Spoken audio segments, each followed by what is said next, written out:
Are you tired of this played out triplet fill?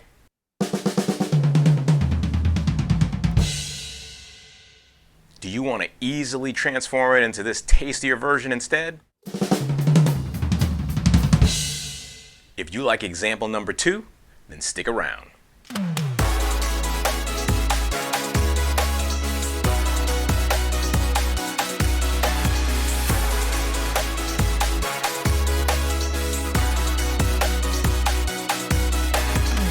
Yo, it is Gerald Myles back at it again with another drum fill. First and foremost, as always, I want to give a big shout out to all of my subscribers. If you're not a member of the family yet, be sure to hit the red subscribe button below so you don't miss any future content. Today we're going to take a trip behind the drum set, and I'm going to give you a simple way to put an awesome twist on a classic drum fill. I'll give you the full version of it, and I will also give you a modified version for those of you who like to use a smaller 4-piece drum set. After that, I'll give you some pro tips to take our new fill to the next level. I am so psyched for this one. I've gotten so much mileage out of this on recordings and live gigs, and I just can't wait to get this in your bag of tricks. So, let's get to it. Everybody knows baby's first triplet drum fill around the drum set.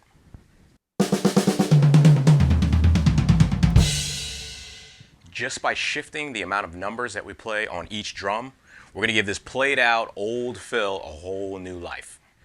Traditionally, we play 6 notes on each drum. 6 on the snare, 6 on the tom, 6 on the next one, 6 on the next one, and we're out. Now, all we're going to do is take 2 notes from the very first drum and add them to the last drum. So instead of 6, 6, 6, and 6, we're going to do 4, 6, 6, and 8. See what I did there? Same math, same amount of hits. We're just taking 2 from the front, putting them on the end. So here's kind of how it breaks down. We're going to do 1, 2, 3, 4, 1, 2, 3, 4, 5, 6, 1, 2, 3, 4, 5, 6, 1, 2, 3, 4, 5, 6, 7, 8, and then we're out on kick and crash, wherever you want to end your fill. For the sake of this lesson, we're going to change from counting all the numbers on each drum to actually using syllables. It's going to make it a lot easier to know when to shift to each drum. So I like to use 1 and a 2 and a 1 and a 2 and a. With that in mind, we're going to be shifting on the and after 2. So 1 and a 2 and a 1 and a 2 and a 1 and a 2 and a 1 and a 2 and out. Keep in mind as we're shifting from drum to drum, that second and is always going to come on your right hand. So 1 and a 2 right, okay? Always right hand shifting from drum to drum to drum. Let's see how this lines up with the metronome. Nice and slow first.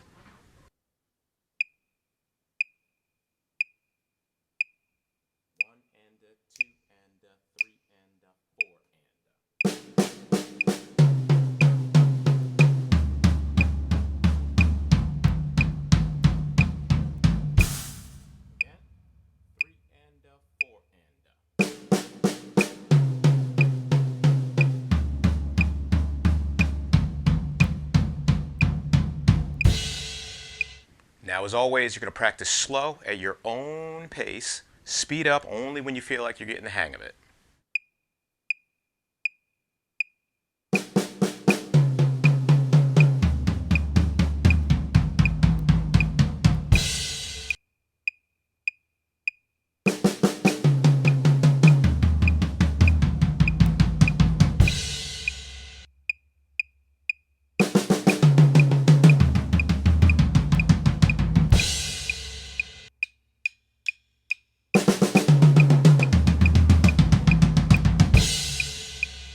Now, I know a lot of drummers out there prefer to use a 4-piece drum set, meaning kick drum, snare drum, and only 2 toms. So as promised, I'm going to show you a modified version of this fill so that everybody can join in on the party.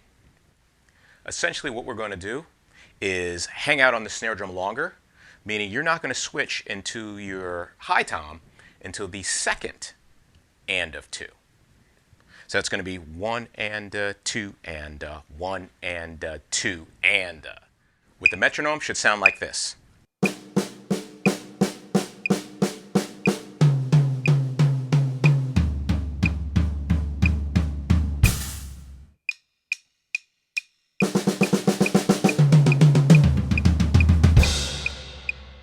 Now before I take this into the stratosphere tempo-wise, I want to take a pause for the cause and give you a pro tip.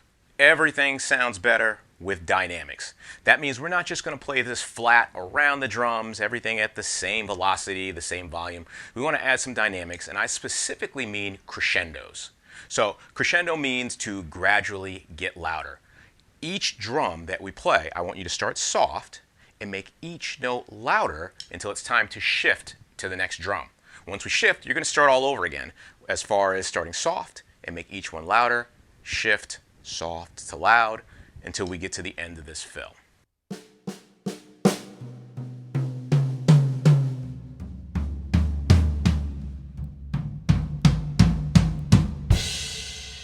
So also notice, now that we've added these crescendos, the loudest note that you play before you move to the next drum should end up being on your left hand.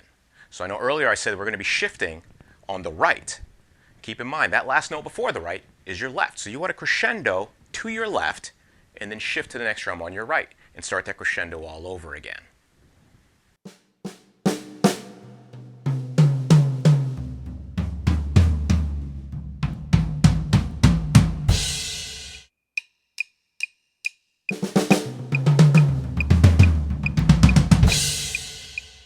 Already that sounds about 100 times better.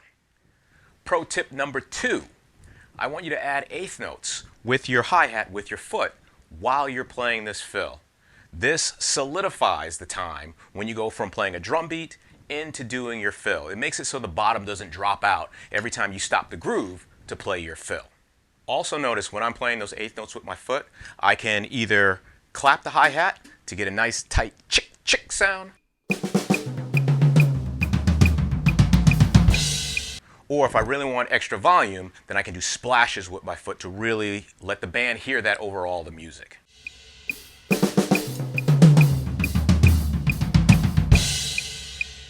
Either one works, and I pretty much mix and match depending on the situation. Finally, it's time to put this all together.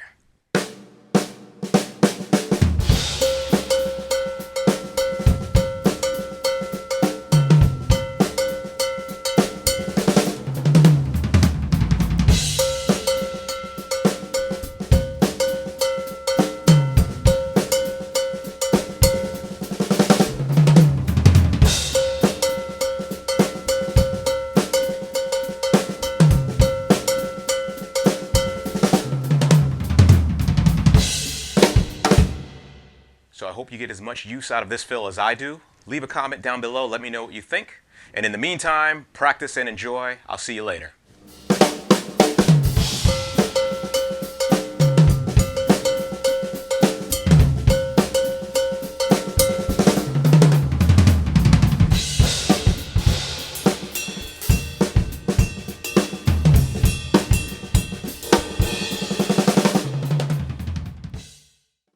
As always, thanks so much for watching. Be sure to subscribe so you don't miss any future content.